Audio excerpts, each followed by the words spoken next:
আসসালামু আলাইকুম আমার পুরো বাংলাদেশের এসএসসি 27 এবং এসএসসি 28 এর দুষ্টু মিষ্টি নন্টে-ফন্টেরা, আশা করি সবাই অনেক বেশি ভালো আছো এবং সবাই অনেক সিরিয়াস মুডে আছো। কেন? কারণ এই তো পহেলা জুলাই থেকেই তোমাদের শুরু হতে যাচ্ছে প্রাক নির্বাচনী অথবা বলা চলে হচ্ছে তোমাদের হাফ ইয়ারলি পরীক্ষা। ঠিক আছে, যে যেটাই বলো না কেন, যে যেই ক্লাসেই পড়ো না কেন, সিরিয়াসনেস কিন্তু সবার মাঝখানে এখন সেম। সবার মাঝে কিন্তু আলাদা রকম একটা প্রেশার ফিল করতেছো। তো তোমাদের প্রেশার কিছুটা একটু লাঘব করতে এবং তোমরা যাতে সহজেই এই কম সময়ের মধ্যে যাতে একটা সুন্দর গোছানো প্রিপারেশন নিতে পারো, তো তোমাদের জন্য হচ্ছে আমার ইংলিশ ফার্স্ট পেপারের সাজেশনস নিয়ে আসছি।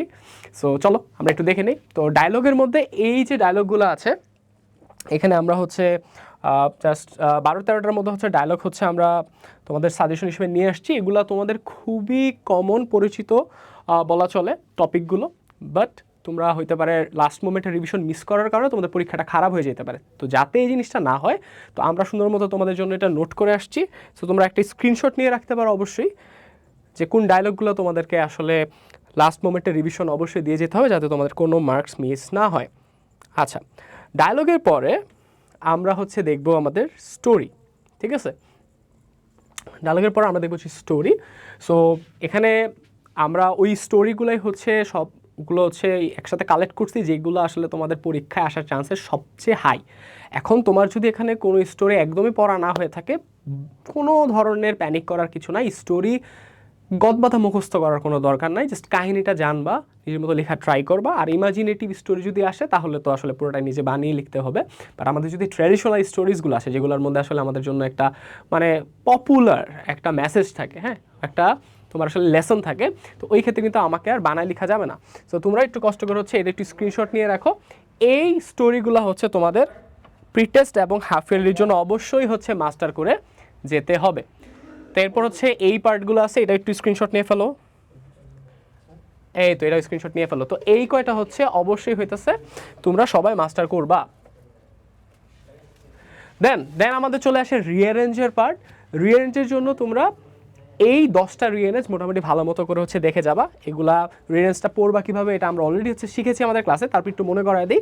রিঅ্যারেঞ্জটাকে পড়বে হচ্ছে গল্পের মতো করে, যে কোন ঘটনার পরে কোন ঘটনা হয়েছে ওভাবে, হ্যাঁ, সিকোয়েন্স মুখস্থ করতে ভুলেও যাবা না। ওকে, দেন ম্যাচিং টেবিল তোমরা হচ্ছে এই কয়টা হচ্ছে ভালো মতো হচ্ছে পড়লেই হবে, রিভিশন দাও। আচ্ছা, এরপর আনসিন প্যাসেজের জন্য তোমরা এই 9টা প্যাসেজ হচ্ছে কনসিডার করতে পারো। আচ্ছা, লাস্টলি আমি যদি সিন প্যাসেজ নিয়ে কথা বলি, সিন প্যাসেজের জন্য যেহেতু এসএসসি 27 এসএসসি 28 দুজনের জন্য আসলে করা। সো এসএসসি 27 এর জন্য তো আসলে পুরা বইয়ের মধ্যে তোমাদের জন্য সবচেয়ে হাই ভোল্টেজ অ্যান্ড সবচেয়ে ইম্পর্টেন্ট প্যাসেজগুলো হচ্ছে এগুলো। তো পাশে হচ্ছে ইউ দিয়ে হচ্ছে আমরা ইউনিট বুঝাইছি, আশা করি তোমরা এটা পেয়ে যাবা যেহেতু বইয়ের সাথে তোমাদের কানেকশন আছে মোটামুটি ভালো।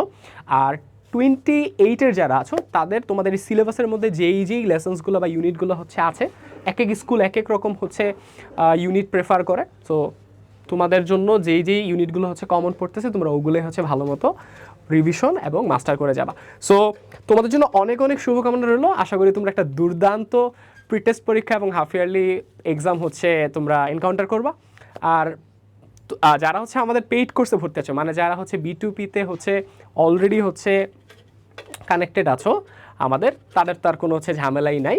কেন ঝামেলা নাই? কারণ আমরা অলরেডি সবগুলো এর থেকে অনেক বেশি হচ্ছে আমরা প্র্যাকটিস করছি, আর অনেক সুন্দর ডিপলি হচ্ছে আমরা সবগুলো টপিক সুন্দর মতো শিখেছি।